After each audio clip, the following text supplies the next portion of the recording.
Hey, good morning from the home office for this Tuesday, December the 5th. It's your Pratte Pack 2017 and your headlines. Embattled Representative John Conyers announced today that he will step down from his seat in Congress, and publicly he endorsed his son to replace him. He spoke for the first time since returning to his home district amid allegations of sexual harassment. His comments came from an on-air appearance on the Mildred Gaddis radio show in Detroit. A fast-moving wildfire engulfed an estimated 25,000 acres in less than 7 hours in Southern California's Santa Barbara and Ventura counties today. This according to the Washington Post. An explosive brush fire raged through Southern California, spreading from about 50 acres to an estimated 31 acres in a matter of hours, forcing thousands of residents to flee.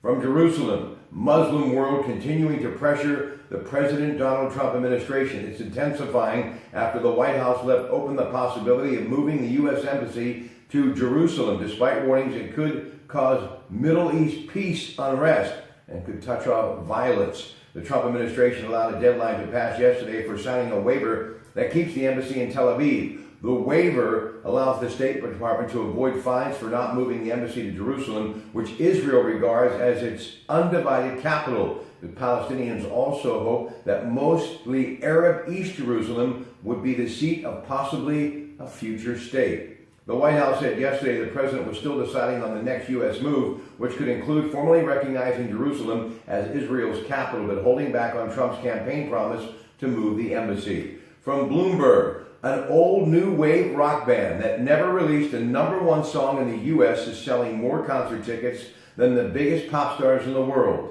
Depeche Mode, the British synth pop group formed in 1980, is having one of the most remarkable tours in modern music history and its most successful concert run ever. The band sold 1.27 million tickets through the first 9 months of 2017, more than Ed Sheeran, Justin Bieber, and Bruno Mars, all much younger pop stars at the peak of their fame. Now to sports, and of course the big story.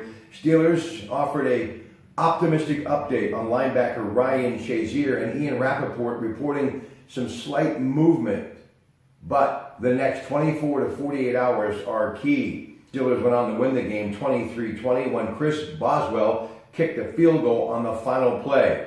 Now in the victory, Ben Roethlisberger passed for 290 yards and 2 touchdowns.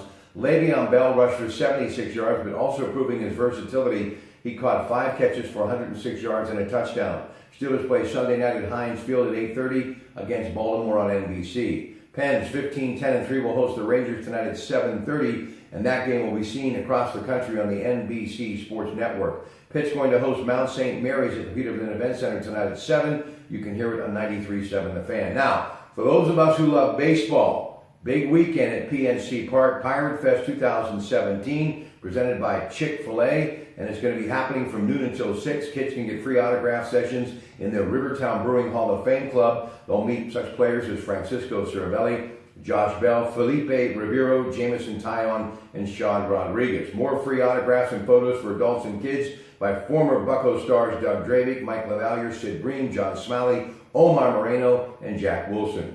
Q&A sessions with President Frank Coonley, GM Neil Huntington, Manager Clint Hurdle, and a great lineup of coaches and player alumni. Pirate broadcasters also on hand: Greg Brown, Joe Block, Steve Blass, Bob Walk, and The Rock, John Wayner. Lots of great activities throughout the day, and individual game tickets will also be available for 2018. By the way, the Pirates are asking you to bring a donation of non-perishable food for the Greater Pittsburgh Food Bank and get a specially designed Pirates Nightlight. Ladies and gentlemen, speaking of the night, later today, Jimmy Joe Savage's Legacy Studios in East Liverpool, Ohio. It's all about getting your home ready for the spring market. Yeah, lots of folks already thinking about it. It will begin in February. And we have joining me tonight in studio will be Lauren Klein. You probably know her from Saturdays on News Radio 1020, KDK, the Pittsburgh Property Diva. But she will be live to tape with me tonight on video. We'll talk about the spring market, things that you need to do. But also, the main reason is to talk about what great companies like the Shell Oil Company and the $6 billion investment means to the region. Not just more jobs, which is a #1 priority in my mind, but also what it will do, and I mean in a good way, for real estate. So she'll join me tonight, and we'll see you then. In the meantime, Have a great rest of your day, and don't forget, for the latest news making headlines locally and around the world, it is the Pioneer Broadcasting Station of America, News Radio 1020 KDKA. And yeah, they'll have the latest accurate weather forecast on this very rainy Tuesday in our region. Good afternoon.